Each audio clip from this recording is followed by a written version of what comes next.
One of the most common questions Christians hear from our Muslim friends is, where did Jesus say, "I am God," in the Bible? The idea behind the question seems to be that Jesus never made this claim, not even in our scriptures. Now, if you've read the New Testament, you know that Jesus claimed to be God over and over again in a variety of ways.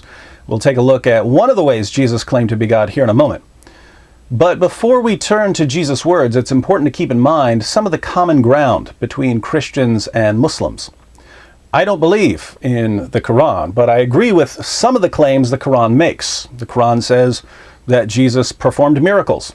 I agree with the Qur'an that Jesus performed miracles. I agree with the Qur'an that Jesus was born of a virgin. I agree with the Qur'an that Jesus is the Messiah. So even though I don't believe in Muhammad, I think we should recognize that Christians and Muslims share some common ground. One of the beliefs that Christians and Muslims have in common is our belief that only God can truly say certain things. In other words, there are statements that would be false if they came from anyone other than God. For instance, any human being with the ability to speak can say the words, "I created the universe." But the statement, "I created the universe," is only true when God says it.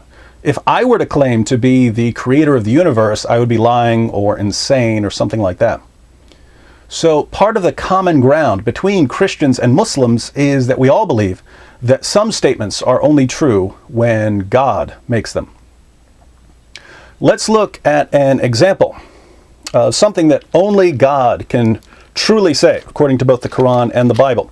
This is the Quran, Surah 57, verses 1 through 3. "Whatever is in the heavens and on earth, let it declare the praises and glory of Allah.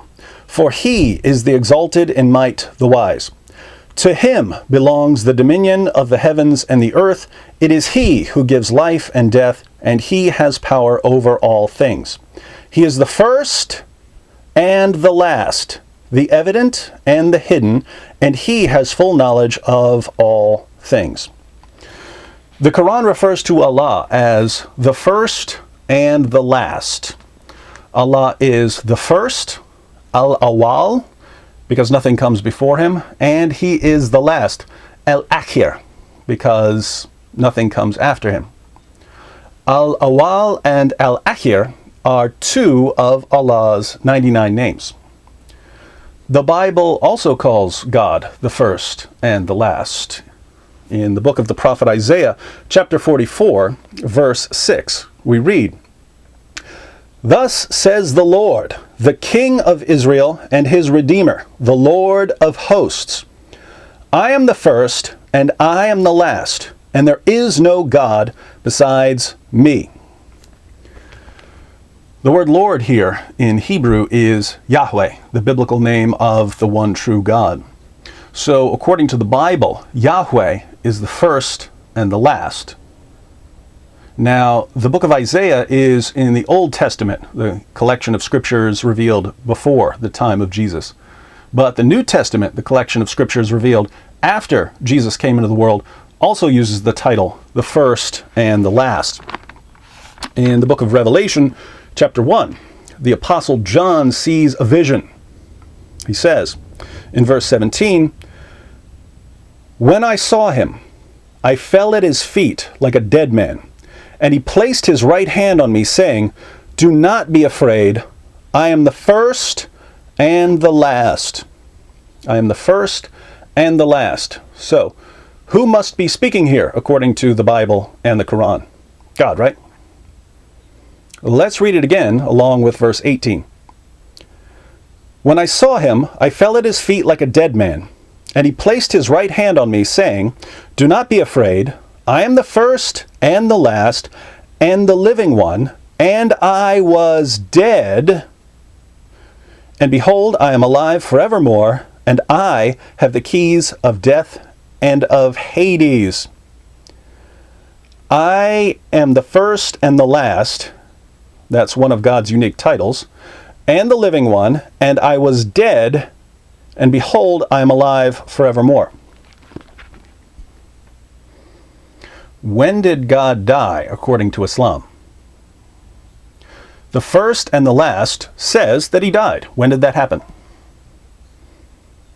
You see, if you're familiar with the book of Revelation, you know that this is Jesus talking to the Apostle John. Jesus calls himself the first and the last. Why would a mere prophet call himself the first and the last when, according to both the Bible and the Qur'an, only God can truly call himself that? The reason, obviously, is that Jesus is claiming to be God. So, to all my Muslim friends who've been told by your apologists that Jesus doesn't claim to be God in the Bible, you need some better apologists.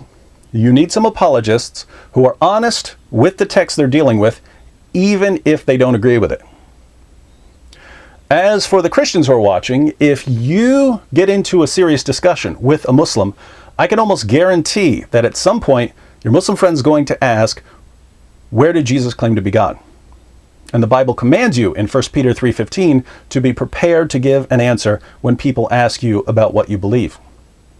There are lots of ways to respond to questions about the deity of Christ, but if you don't have an answer prepared already, it wouldn't be a bad idea to remember a few references like the ones I just used. Quran 57, 1 through 3, Isaiah 44, 6, and Revelation 1, 17 to 18. If you'd like more, be sure to visit us at answeringmuslims.com.